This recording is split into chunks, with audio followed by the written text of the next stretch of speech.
Mutiara Hitam, Jilid 3, Bagian 4. Cari pegangan. Haulem berseru pula dan merentangkan kedua tangannya. Goloknya ia tusuk-tusukkan ke samping, dan akhirnya tangan kirinya berhasil meraba dinding. Ia menggerakkan tubuh sehingga tubuhnya yang meluncur itu terbanting ke kiri, menubruk dinding dan di lain saat tubuhnya tergantung pada gagang golok yang dipegangnya erat-erat. Akan tetapi, Kuilan yang memiliki ginkang luar biasa itu, dengan menggerak-gerakkan kaki tangannya dapat memperlambat luncuran tubuhnya, bahkan ketika kedua kakinya menyentuh dasar sumur, tubuhnya membalik lagi ke atas sampai 2 meter lebih, seakan-akan di kedua kakinya dipasangi per yang lemas sekali. Mutiara Hitam, kau di mana? Terdengar suara Haulem di atas. Kuilan sudah duduk di atas tanah berbatu dan menjawab, di bawah sini. Turunlah, mau apa kau bergantungan di situ? Haulem menengok ke bawah. Sinar yang masuk dari atas memberi penerangan suram, akan tetapi ia dapat melihat betapa gadis itu sudah duduk enak-enakan di sebelah bawah, kira-kira 3 meter dari tempat ia bergantung. Ia mengerahkan tenaga, mencabut goloknya dan meloncat turun di dekat gadis itu. Pada saat itu terdengar suara berderit keras dan lubang di sebelah atas itu tertutup rapat kembali. Keadaan menjadi gelap gulita, melihat tangan sendiri pun tak tampak. Wah, kita seperti 2 ekor tikus masuk perangkap. Haulem berkata berusaha untuk tertawa, akan tetapi menahannya karena khawatir kalau membuat gadis itu tak senang. Kau kenapa? Mau tertawa? Tertawalah. Mengapa memandang kepadaku seperti orang ragu-ragu? Kau kira aku takut? Enak di sini, kata Kuilan yang segera duduk melonjorkan kedua kakinya. Haulem terkejut. Apa kau bilang? Bagaimana kau bisa tahu bahwa aku? Mutiara Hitam, apakah engkau mempunyai nama seperti kucing? Kalau aku kucing, engkau tikus. Sudahlah, jangan rewel dan lebih baik kau ceritakan apa yang kau lakukan tadi. Tentu saja Haulem tidak tahu bahwa gadis ini semenjak kecil tinggal di bawah tanah, di dalam istana bawah tanah, sehingga ia merasa enak berada di bawah tanah.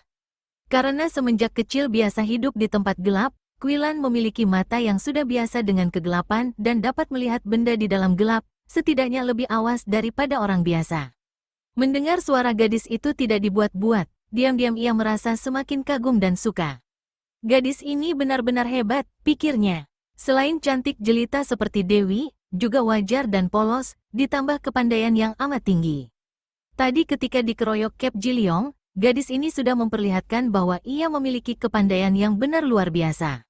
Jarang ada tokoh yang mampu mempertahankan diri dari pengeroyokan Kep Jiliong, apalagi melukai 2 orang di antara mereka dalam pengeroyokan. Dan sekarang, biarpun telah terjebak masuk ke dalam sumur, gadis ini masih bersikap tenang dan enak saja, sama sekali tidak membayangkan sikap takut-takut. Nanti dulu, paling penting aku harus menyelidiki keadaan tempat ini, mencari jalan keluar, kata Haulem sambil mengulur kedua lengan ke depan, meraba-raba. Tak usah kau selidiki lagi. Percuma, sumur ini sengaja dibuat untuk menjebak musuh. Dindingnya terbuat dari batu tebal, tingginya 5 tombak lebih dan di atas ditutup lembaran besi yang atasnya dipasangi tegel, dan dapat terbuka atau tertutup sendiri dengan alat rahasia. Kembali Haulem menjadi heran. Gadis ini bicara seakan-akan tidak berada di dalam gelap, seperti menceritakan keadaan yang dilihatnya dengan nyata. Ia tidak percaya, lalu kedua tangannya meraba-raba dinding. Dan memang betul apa yang dikatakan gadis itu. Dinding sumur itu segi 4, lebarnya 3 meter tiap segi, dan terbuat daripada batu tebal. Karena bagi Haulem tempat itu amat gelap, ia tidak dapat melihat apa-apa ketika meraba-raba sehingga tiba-tiba ia meraba kepala gadis itu. Mau apa kau? Seperti orang buta saja, gadis itu membentak. Wah, maaf, aku memang seperti buta di sini.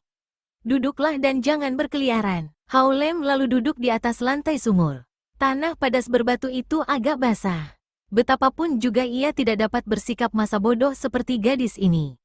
Masa mereka harus menerima kematian seperti 2 ekor tikus dalam sumur? Ia harus berdaya untuk keluar dari dalam sumur ini. Mutiara, aku tidak mengerti bagaimana kau dapat mengetahui keadaan sumur ini. Akan tetapi kalau dalamnya benar 5 tombak, tak mungkin kita meloncat keluar dari sini. Biarpun begitu, dengan bantuan golok dan pedangmu, aku dapat meloncat-loncat sambil menancapkan golok dan pedang bergantian pada dinding, terus sampai keluar. Setelah itu aku akan mencari tambang untuk menarikmu keluar pula. Takutkah engkau di sini? Bukan takut, Akan tetapi kita harus mencari jalan keluar. Bagaimana kau akan membuka penutup besi di atas itu? Pula, siapa tahu begitu kau keluar, hujan senjata akan menyambutmu. Hao Lem terkejut, beralasan juga kata-kata gadis ini. Abis, bagaimana? Kita menanti kesempatan, dan sementara itu duduk mengaso di sini dan kau ceritakan apa yang terjadi tadi. Malu juga rasa hati Hao Lem mendengar suara gadis itu yang amat tenang. Ia lalu bercerita, ketika tadi melihat datangnya Cilan Saikong yang menggiring 12 orang gadis-gadis muda yang diculik, Hao Lem marah bukan main. Akan tetapi ia menahan-nahan perasaan hatinya dan setelah mendapat kesempatan ia lalu menyelinap ke dalam pada saat perhatian semua orang tertarik oleh perbuatan Kuilan yang amat berani. Setelah tiba di ruangan belakang, ia menyergap dan menotok seorang anggota Tian Liongpang. Dari orang inilah ia mendapat keterangan tentang 12 orang gadis itu yang ditahan di kamar belakang, dijaga oleh 4 orang anggota Tian Liongpang. Ia menotok lumpuh orang itu kemudian melanjutkan penyelidikannya. Tekad hatinya akan menolong dan membebaskan 12 orang gadis itu. Dengan kepandaiannya yang tinggi, secara mudah ia merobohkan 4 orang penjaga dan pada saat itulah dari atas genteng melayang turun seorang laki-laki yang ternyata adalah Chiam Goan, bekas tokoh Tian Liongpang yang tadi diusir oleh Ma Qiu. Girang hati Hao Lem dan diam-diam ia kagum menyaksikan keberanian Chiam Goan. Biarpun sudah jelas bahwa orang gagah itu tak mungkin dapat melawan para pimpinan Tian Liongpang dan tadi pun sudah dikalahkan, namun orang si Chiam itu masih berani dan berusaha menolong 12 orang gadis tawanan.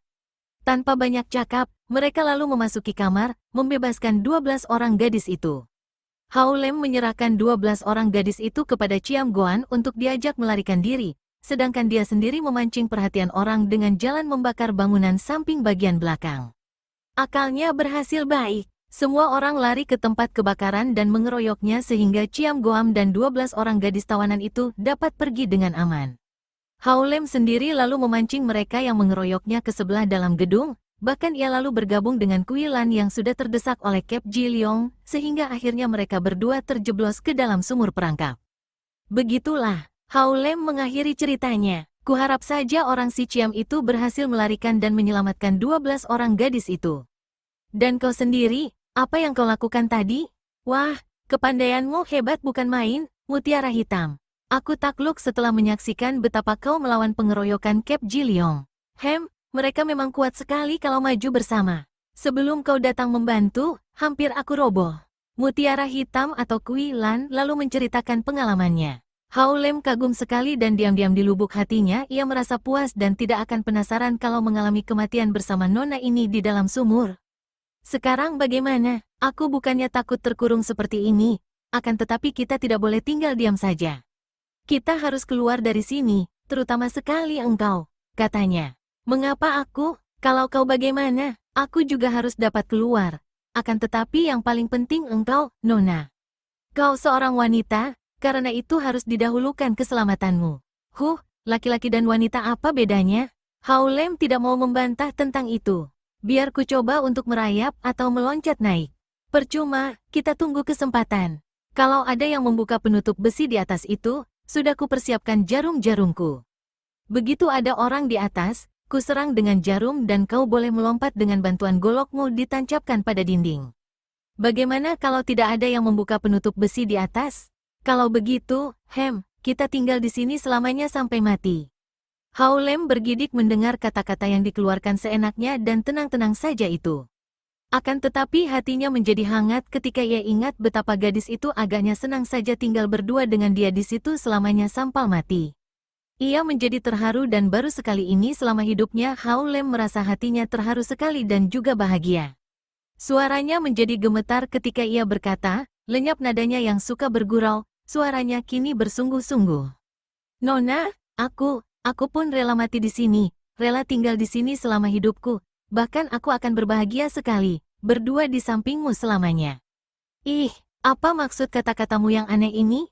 Kuilan yang tentu saja masih bodoh dalam hal asmara bertanya heran. Nada suara gadis ini menyadarkan Hao Lem, membuat mukanya merah sekali, membuat ia merasa malu sekali. Untung bahwa tempat itu gelap sehingga ia tidak usah menentang pandang mata Kuilan, dan kegelapan ini sesungguhnya yang membuat ia berani melanjutkan kata-katanya yang membisikkan suara hatinya.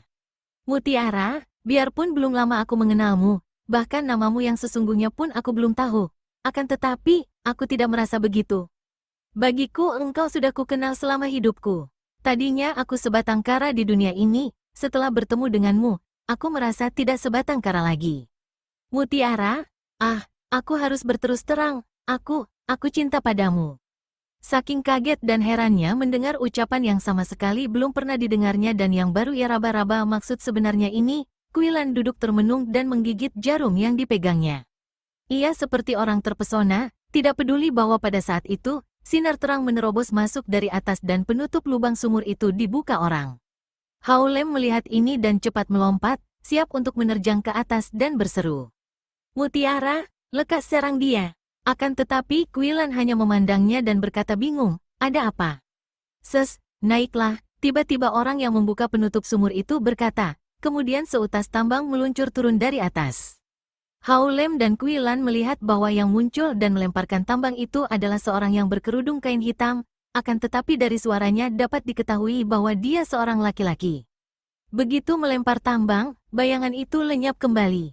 Mari kita naik, Haulem berkata dan cepat-cepat pemuda ini merayap naik melalui tambang seperti seekor kera cepatnya. Kuilan juga sudah merayap baik dan sebentar saja keduanya sudah melompat keluar dari sumur. Sejenak mata Haulem menjadi silau karena tiba-tiba dari tempat gelap berada di terang. Ia mengejap-ngejapkan matanya, kemudian ketika matanya bertemu dengan Kuilan, tiba-tiba pemuda ini menjadi merah seluruh mukanya. Pergi dari sini cepat, Haulem berkata dan mereka lalu melompat keluar dari ruangan silat yang kini sudah sunyi.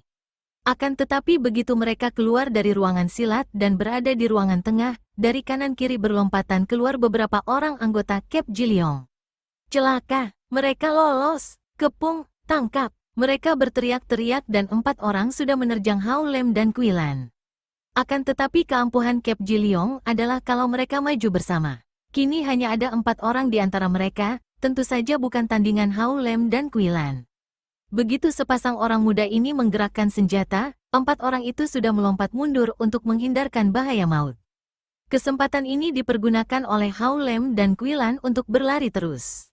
Karena dari depan berbondong datang para anggota Tian Liongpang, Haulem lalu menarik tangan Kuilan, diajak lari melalui ruangan belakang. Mereka lari masuk ke ruangan dalam, terus ke belakang.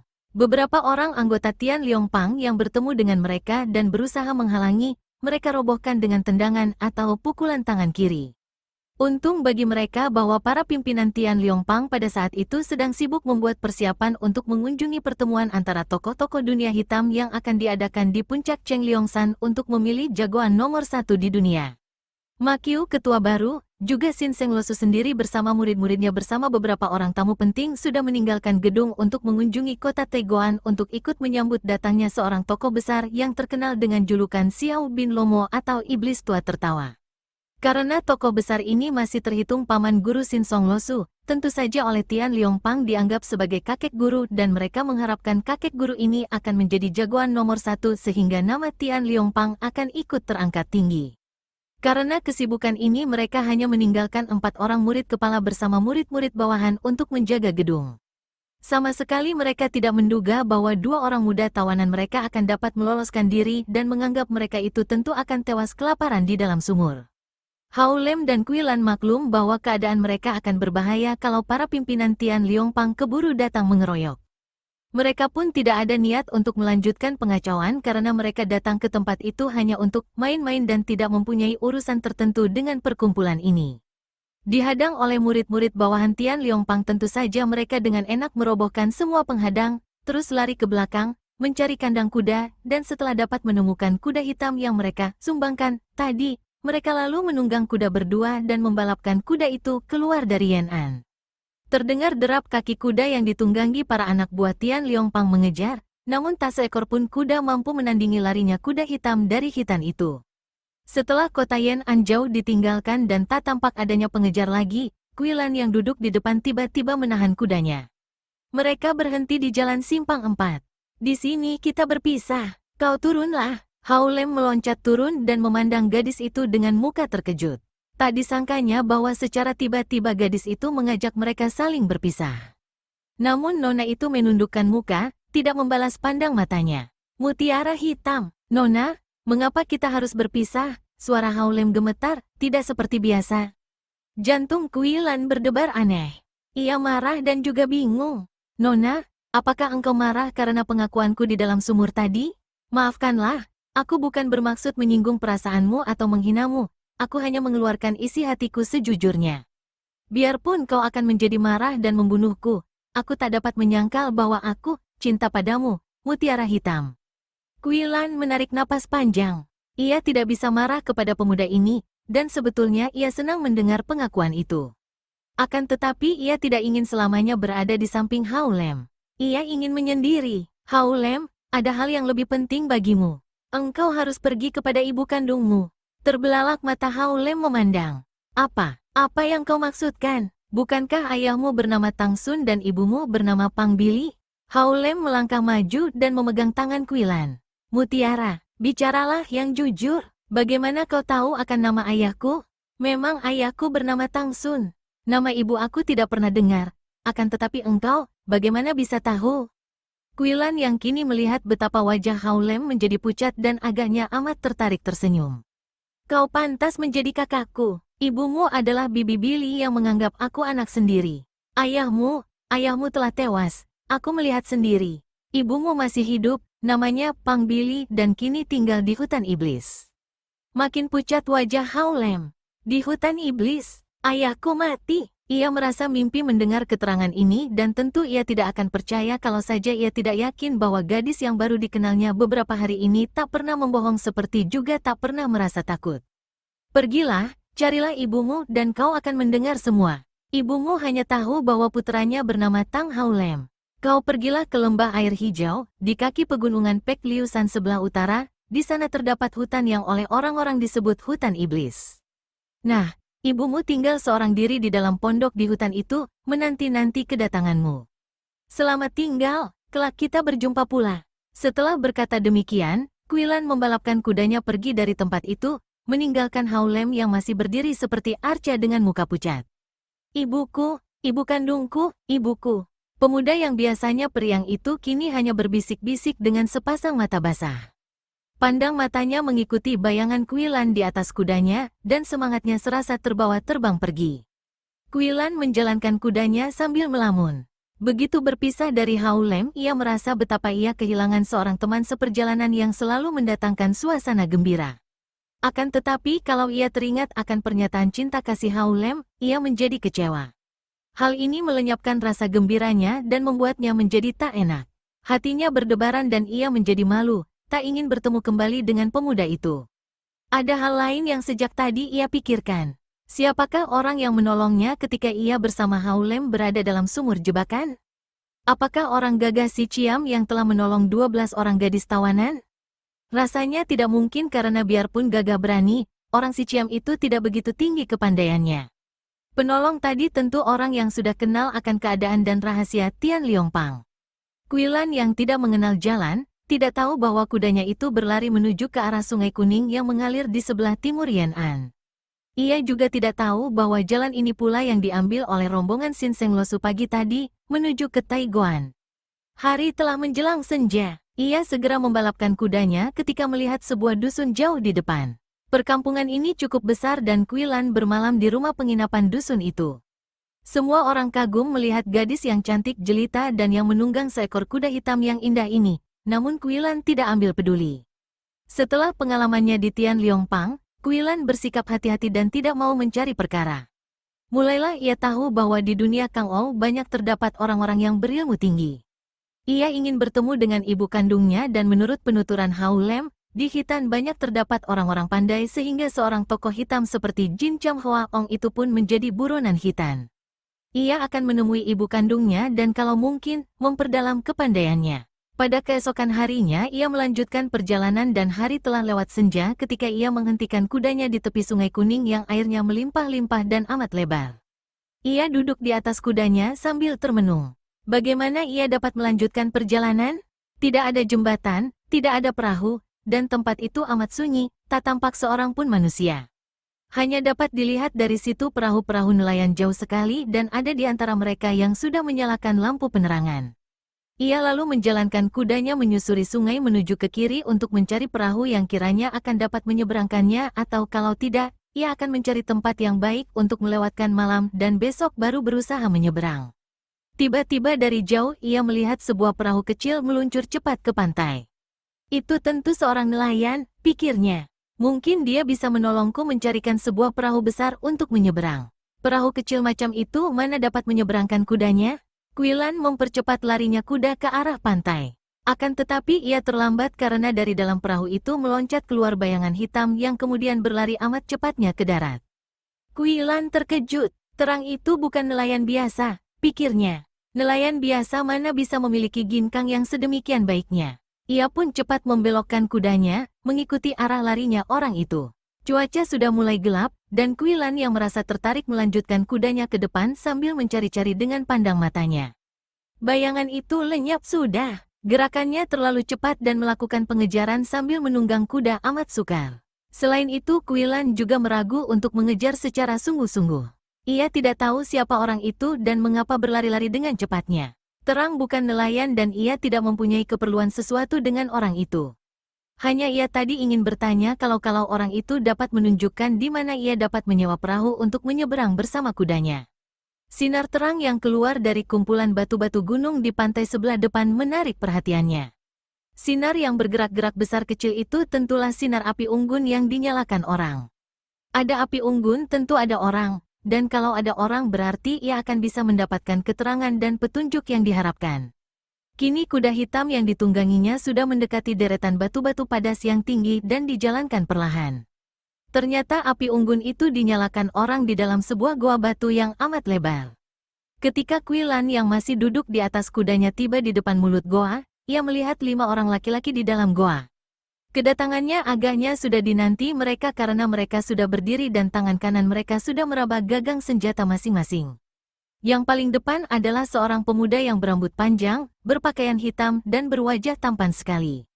Kepalanya diikat tali dan di dahinya bersinar sebuah batu permata kuning. 3 orang yang lain juga sudah siap dan memandang kepadanya dengan mata terbelalak kaget dan marah. Adapun orang kelima adalah seorang pendeta yang jenggotnya kasar dan jarang seperti kawat, tubuhnya tinggi besar dan di belakang punggungnya tampak gagang sebatang pedang. Xiao Ya atau Tuan Muda, dia adalah mutiara hitam yang mengacau di Tian Liong Pang, seorang di antara 3 orang di belakang pemuda tampan itu berseru. Pemuda itu memandang dengan mata bersinar tajam, lalu membentak ke arah Quilan, suaranya nyaring. Mau apa engkau datang ke sini?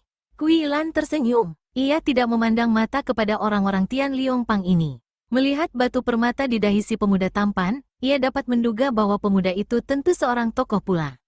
Akan tetapi ia sedikit pun tidak takut dan karena ia kemarin tidak melihat pemuda ini di antara yang mengeroyoknya, ia pun tiada nafsu untuk melayani mereka. Aku tidak butuh kalian, aku hanya perlu seorang nelayan yang dapat menyeberangkan aku dan kudaku, jawabnya dengan suara dingin. Biarpun ia tidak mengharapkan bantuan mereka ini, namun siapa tahu mereka dapat memberi keterangan tentang nelayan yang ia butuhkan.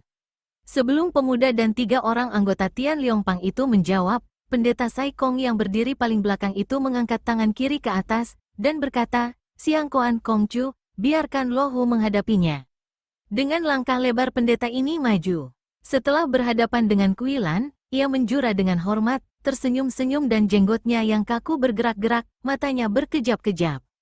Nona, sungguh Nona yang masih begini muda amat mengagumkan. Tadi Lohu sudah mendengar penuturan saudara-saudara Tian Liong Pang akan sepak terjang Nona yang berani menghadapi Kep Jiliong. Hahaha, sungguh gagah. Seorang muda segagah Nona ini patut dikagumi dan sama sekali tidak pantas dimusuhi. Orang gagah mengutamakan persahabatan sesama orang gagah, maka terimalah rasa kagum Lohu. Quilan yang melihat kakek ini merangkapkan kedua tangan, membawa kedua tangan ke depan dada sambil bergerak memberi hormat, tersenyum mengejek. Dengan gerakan ringan sekali, tubuhnya sudah meloncat turun dari atas punggung kudanya, menghadapi kakek itu dan menjura sambil berkata, kau orang tua terlalu merendah. Biarpun kelihatannya seperti orang menjura dan memberi hormat, namun kedua tangan Sai Kong itu bergerak ke depan dan menyambarlah angin pukulan dahsyat ke arah dada Quilan. Gadis itu hanya menjura dengan bibir tersenyum, agaknya seperti tidak tahu akan penyerangan orang, akan tetapi kakek itu merasa betapa tenaga dorongan kedua tangannya tadi seakan-akan membentur api dan membalik, menimbulkan rasa panas pada dadanya. Ia kaget sekali, akan tetapi masih merasa penasaran dan sambil tertawa dan berkata, "Nona benar-benar hebat." Kedua tangannya membuka jari-jari tangan dan bergerak ke depan, yang kiri menotok ke arah pundak dan yang kanan menotok ke arah pergelangan tangan. Hebat serangan ini, namun masih saja tampak seakan-akan orang yang memuji dan menyentuh karena sayang dan kagum, sama sekali tidak kelihatan seperti orang menyerang. Padahal serangan itu kalau tepat mengenai sasaran, akan membuat tubuh Kui Lan seketika lumpuh dan lemas. "Totiang atau panggilan pendeta mengapa sungkan-sungkan," kata Kui Lan dan kedua tangannya bergerak ke depan pula seperti orang mencegah. Hanya tampaknya saja seperti mencegah, akan tetapi sebenarnya dengan cepat seperti kilat menyambar, jari tangan Kui Lan sudah siap menerima kedua tangan kakek itu. Kalau kakek itu melanjutkan serangannya, maka kedua telapak tangannya tentu akan bertemu dengan jari tangan Kui Lan sehingga sebelum dapat menotok orang, ia sendiri sudah akan terkena totokan lawan. "Ah!" Sai Kong itu menarik kembali kedua tangannya dan melangkah mundur, kemudian ia tertawa bergelak. "Hahaha, semudah ini sudah memiliki kepandaian hebat, benar-benar membuat Lohu kagum dan takluk. Nona ingin menyeberang. Biarlah Lohu antarkan." Girang hati Kui Lan mendengar ini. "Kau mempunyai perahu, Totiang?" "Haha, tentu saja ada, harap Nona jangan khawatir." "Marilah." Kakek itu dengan langkah lebar keluar dari dalam goa, diikuti oleh Kui Lan. "Tahan, mutiara hitam, engkau sudah mengacau Tian Liong Pang, bagaimana kami dapat membiarkan kau pergi begitu saja?" teriak seorang di antara anggota-anggota Tian Liong Pang sambil melompat maju dan mencabut pedang. Akan tetapi pemuda tampan tadi mencegah dan menghardik. "Nona sudah ikut bersama Huang Ho Tai Ong atau Raja Sungai Huang Ho, mau apa kau ribut-ribut?" Kalau saja Kui Lan sudah banyak pengalaman merantau, tentu ia akan terkejut sekali mendengar nama ini. Huang Ho Tai Ong adalah nama julukan kepala bajak sungai Huang Ho yang terkenal sekali. Akan tetapi gadis ini selain kurang pengalaman, juga tidak mengenal takut, maka ucapan si pemuda ini sama sekali tidak ada artinya. Ia mengikuti Sai Kong itu yang terus berjalan mendekati pantai, kemudian kakek itu mengeluarkan teriakan melengking nyaring tinggi sambil menengadahkan kepalanya. Terdengar suitan balasan dari arah kiri dan tidak lama kemudian, muncullah sebuah perahu dalam sinar bintang-bintang di langit yang suram muram. Kiranya perahu itu bercat hitam, cukup besar dan didayung oleh 4 orang tinggi besar. "Silakan, Nona, Lohu sendiri akan menemanimu menyeberang," kata Sai Kong tadi sambil tersenyum. "Terima kasih, kau baik sekali, Totiang," jawab Kui Lan yang menuntun kuda hitamnya ke atas papan perahu. Kakek itu pun melompat naik, memberi aba-aba dan 4 orang anak buahnya kembali mendayung perahu ke tengah. Ketika Kui Lan menengok, ia melihat pemuda tampan tadi bersama teman-temannya berdiri di pinggir sungai dan memandang.